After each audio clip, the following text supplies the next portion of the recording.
Hey, it's your friend Choice CJ here, and this is our Week 3 battle of PMC Season Number 2. We are going up against the Kansas City Kingdras, coached by Kingdra of Kingdra Plays Games fame. Now, I did put up a team builder video for this that I recommend you guys check out before you hop on into this battle, but we'll do a quick review of the team before we do that. I am bringing an Assault Vest Tornadus, an offensive Sugarberry Tentacruel, especially defensive Steelix with Rest. I'm bringing a Cryogonal with Reflect and also Ice, Freeze Dry and Ice Shard. I am bringing a Wish Passing Sylveon with Heal Bell, and I'm bringing a Lumberry Dragon Dance Salamence. Kingdra on his side has a Dusknoir, Claydol, Emboar, Muck, Metagross, and Altaria. Right off the bat, you look at the team. Emboar, I think, is what stands out as the biggest threat. I really don't have a switch into that thing. I can only check it offensively with things like Tornadus. Altaria is also really scary if I misplay around it. Seeing as I don't have a lot of status on my team, things like Claydol and especially Dusknoir worry me. I also don't have a ton for Muck other than Steelix. So yeah, just overall his team is very scary against mine, but I have some good responses for him. He didn't really bring anything I think that can take on Tentacruel. The best thing that he's gonna have is that Dusknoir. Steelix is also a little bit tough for him to deal with other than Emboar, which is nice. And Mence can definitely do some work if it gets 1 or 2 boosts. And we are running Moxie this week, so the moment that it picks up a KO, we are going to be able to start accumulating those boosts, and we outspeed everything on his team naturally. So that is quite nice. So without further ado, let's go ahead and hop on into this game. So I am going to go ahead and lead off with my Tornadus here, because I figure I can pretty much U-turn on anything that he wants to lead off with. And he does choose to lead off with the Altaria, so this isn't a great scenario for me because the Altaria is just such a threat. If it were to set up like a Dragon Dance right away, that could be really bad. So I U-turn, and I make kind of, I would say, a questionable play. I actually go into Tentacruel here, because I figure, if he wants to go for Return, I'll take that. If he wants to go for Fire Blast, I'll take that. Earthquake is not so likely. I'll keep my Sugarberry, but I kind of forget that the Tentacruel that I'm bringing is very offensive. Has very, very little bulk investment. So as you can see, this Return is going to do over 60%.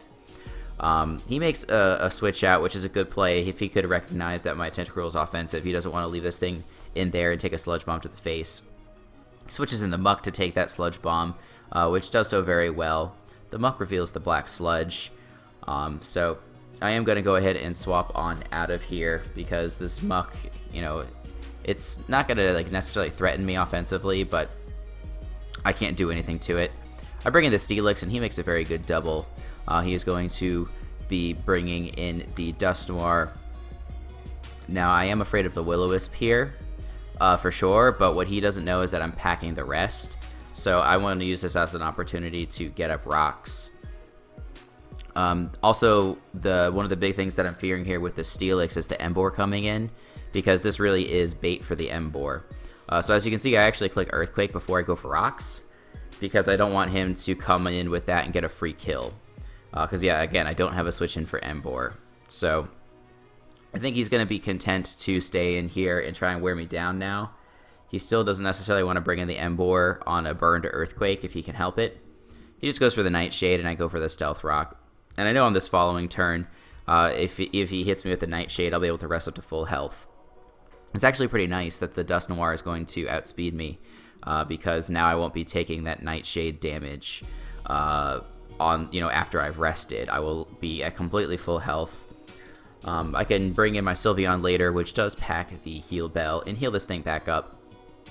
The Steelix is just very tough for his team to deal with, other than the Emboar.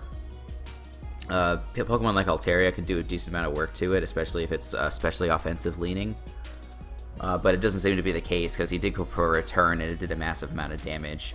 So after I show the rest, he does not want to stay in here. Brings in the Claydol, which is a pretty good play. if he knows that I'm asleep. He doesn't necessarily know if I'm packing Sleep Talk or not, but he would have to... It's less likely that I'm packing Sleep Talk and more likely that I'm packing, you know, something like, what do you call it? Like Heavy Slam or Dragon Tail or something like that. So I bring the Sylveon as he brings in the Clay Doll. I'm just going to go for the Wish. I probably should have gone for Heal Bell. That would have been also a good play, but I'm thinking with the Wish here, I can go ahead and pass that Wish on into my Tentacruel, get it back up to full HP, because that's going to be a huge threat for his team. He brings out the Metagross and brings in the Emboar. Definitely a nice play because offensively, Sylveon cannot do a ton to that. Well, it's not that it can't do it offensively, it just can't defensively check it. Tentacruel is in a really nice position to knock out this Emboar, but as you can see, I do miss my Hydro Pump and take a clean chunk of damage from Flare Blitz. This is obviously banded.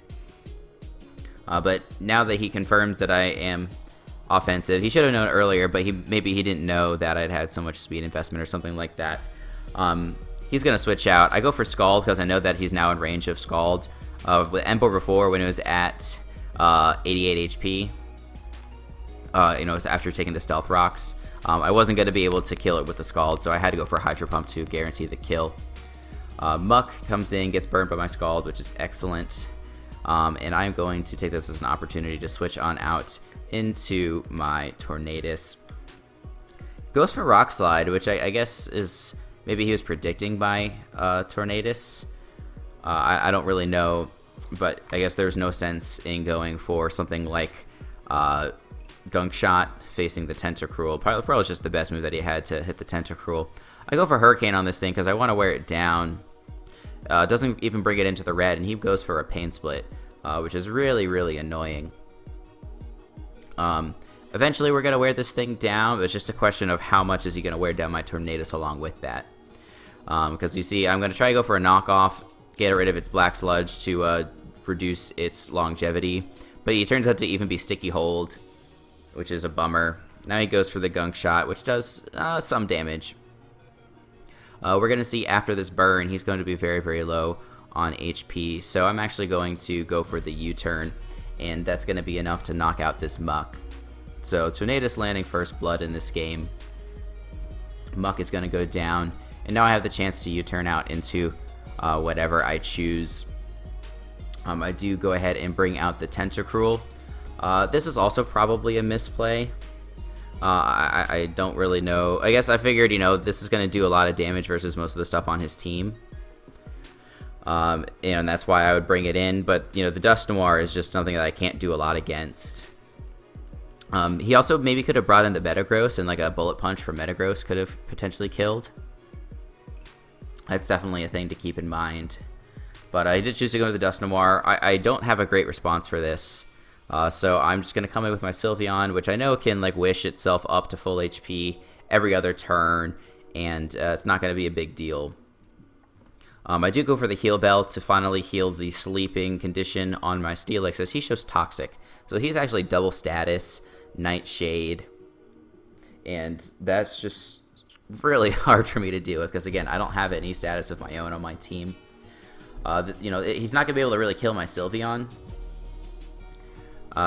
Because he only, you know, because as I've mentioned, I can wish off whatever damage he wants to do, and it's not a huge deal. But I don't really have a great way to kill him. So we're going to engage in a little bit of a stall fest here. It's going to go back and forth for a few turns. So as I'm looking at this, it's tough because my Tentacruel, you could say it was probably my main win condition a few turns ago. When it was at full HP, before it took that huge Flare Blitz damage. But now, after it missed the Hydro Pump, it took that Flare Blitz. Tentacruel is not going to be super viable anymore. So I was looking like I'm going to have two potential win conditions. If I could weaken the Altaria, then Tornadus is going to be a pretty good win condition. Also, my Salamence is going to be a good win condition, potentially, if we can get a boost, because that thing outspeeds this entire team. And I can potentially set up at least one Dragon Dance on this Dust Noir, because I am packing the Lumberry. Again, as you see, there's still this stall fest going on. It will be done in a couple of turns. I think I'm the one who ends up getting frustrated by this exchange. And I don't know if I explicitly mentioned it, but the Dusknoir is also packing the Pain Split, which is part of the reason why this is such a challenging duel. I think this is the turn I switch out. We'll wait a moment and see if that's what happens. Yeah, no, not yet. But then I have all my other Pokemon in the back as well. Steelix is going to be really tough for him to break through, except for the Emboar. I really am sad that I couldn't hit the Hydro Pump on that Emboar because the thing is just such a threat. I was really excited not to have to worry about it. I guess I could have gone for the Scald in knowing that the recoil would kill it, but the idea was that I keep my Tentacruel at as high of health as possible because, again, that thing is a threat to his team. So after having finally had enough, I bring in my Tornadus. This was the moment you guys been waiting for. It's been like 2 minutes of just stall. But I pass a Wish into Tornadus, which is nice. It does get Toxic, which is a bummer, but at least I'm not getting burned, which is definitely nice. I think my play here is just to go for the knockoff. Try and get rid of this thing's leftovers because I need to do something to reduce its decrease its longevity. He does bring in the Altaria to tank this knockoff. My Tornadus is unfortunately not packing a move like Sludge Wave that can hit this Altaria very hard. It has knockoff, U-turn, Hurricane, and I can't remember precisely what the last move was. I'm sure it'll come up sometime during this match.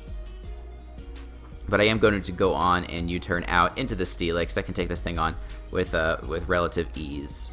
It does go for the return. And as you guys will see, I take that quite well. It does maybe 18% or so. So he's going to switch on out, and he's going to go into the Claydol. Now, I go for Earthquake here because, again, I don't want the Emboar to come in for free. The Heavy Slam on my part was pretty obvious, facing down the Altaria. So, the Emboar could have switched in on a Heavy Slam pretty easily. He does just go for his Stealth Rock, and I click Heavy Slam, and I'm thinking, okay, this thing is pretty defensive. It has rocks. I can take it on. Little did I know that this is an offensive Life Orb Claydol. And I'm like, shoot, I just took a huge chunk of damage on this thing, and I'm not sure that I'm going to be able to wish it back up. And I did, unfortunately. I could have killed that Claydol, but I, again, wanted to predict him to switch into the Emboar, so I went for the Earthquake again. Looking back, those series of plays might have been pretty questionable, but I don't really know. I don't know if I would have done it any differently. And it's also tough because I was going off of the idea that this was a defensive Claydol that wouldn't have done all that much damage to my Steelix, but that was probably a bad assumption. You never want to make assumptions in these games. That's really what ends up costing you. But my Tornadus, after taking a pretty big Psyshock from that offensive Claydol, he makes a good prediction, expecting my Steelix to switch out, is able to hit that Tornadus, but I do kill him with the U-turn. I again go into my Tentacruel, just because, he doesn't have a lot of great answers for it. He does bring in the Dusknoir, which can definitely tank a hit. It does like 40%, as you can see, and then Tentacruel is going to end up going down here, which is pretty unfortunate. Now, this Dusknoir is still quite a problem. The proper play here probably would have been to go into a Tornadus and try and knock it off. Also because my Tornadus is not at a great range of HP, so he can't recover a ton with Pain Split. But I go into my Cryogonal just because I'm like, okay, let me see if I can try and wear this thing down. But it turns out I misgenned my Cryogonal. I don't have Freeze Dry. I have double screens, I have Ice Shard, and I have whatever my last move is. I can't remember off the top of my head, but it wasn't Freeze Dry. So I'm like, crap, I can't actually do anything to this Dusknoir. So I swap out into the Sylveon. Takes a Pain Split to the face, which I'm not really excited about. I do believe I just go for the Wish here. And he goes into the Emboar, and I'm like, crap, okay, this is what I've been fearing this whole game. I basically have to let something die here, and I really don't want to do that if I can help it. I just click Protect because I want to scout what sort of move he's going to click. I'm expecting the Flare Blitz, but I want to see, and it's also useful to keep the Sylveon at full health. He reveals the Head Smash. which is really scary. That means even like Salamence isn't a switch in. Not that Salamence is a switch in anyway, especially since it's not packing the Intimidate. But since my Cryogonal doesn't have the set that it needs, figure this is as good a chance as any to go ahead and sack this thing. So what this is going to allow me to do is bring in my Salamence. And it is really tempting to predict him to switch out, wanting to save this thing. But the safer play, you know, I can't. This Salamence is definitely going to die to a head smash, so I can't risk it. I go for the Earthquake. An Earthquake is going to do good damage to whatever wants to come in anyway. So I do take out this Emboar, and this gives me a +1 Moxie boost. So I'm thinking, okay, you know, starting to get things going here. He brings in his Dust Noir, which is still a really big threat. He frisks and sees my Lumberry, so what I'm thinking is, you know, I don't want to... I know that I'm not going to be able to Oko this thing with Dragon Claw, but in case he goes for a status move trying to burn my Lumberry, I don't want to like let him do that for free. And I know based on the calcs that even if I Dragon Dance, I'm not going to be able to kill with the next Dragon Claw, so I don't want him to have the opportunity to click status twice. So that's why I went for the Dragon Claw there first. The Nightshade was like fairly obvious, but it could have been a status move. Since I can't kill it, and you know, I'm thinking maybe he wants to go for the Nightshade again, I do take that opportunity to Dragon Dance. I go to +2, and really lucky for me, he switches out into the Altaria. Altaria does die to this Earthquake. And now we're at +2, and the game is basically sealed for me. Excuse me, we're actually at +3 because of that Dragon Dance boost. And yeah, there's really nothing that he can do now. So this Metagross is going to come in. I'm going to be able to click Earthquake. The Dust Noir will come in after that. I'll be at +4, and we'll be able to easily kill with the Dragon Claw, and that is going to end up being good game. So that went from being an awfully slow game to having an awfully fast finish. And obviously we still have another turn here, but you know, as I described, you know, it's apparent what should have happened at the end of this game here. Frisks again to see my Lumberry, not a big deal. So, you know, I don't know that we played like super well that game. To be quite honest, I think Kingdra played pretty well. Made some good aggressive plays.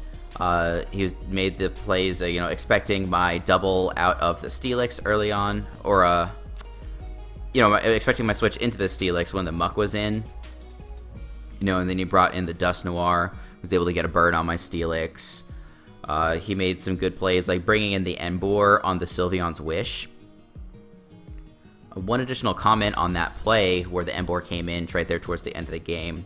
Going into the Emboar actually ended up costing him, because if he had gone into Metagross and clicked Agility, which he did reveal to me afterwards, it was a Life Orb Agility set, that probably would have swept the rest of my team. Because I let my Steelix get so weak, my Sylveon isn't going to be able to live a Meteor Mash from a Metagross, even though it's fully defensive. Salamence dies after rocks to a Life Orb Rock Slide.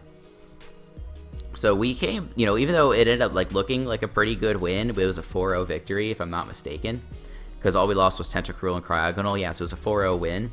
It very, very easily could have been a loss for us if he just made one different play throughout that entire game, bringing in the Metagross instead of the Emboar. Like, the Emboar made sense because it was like an immediate threat.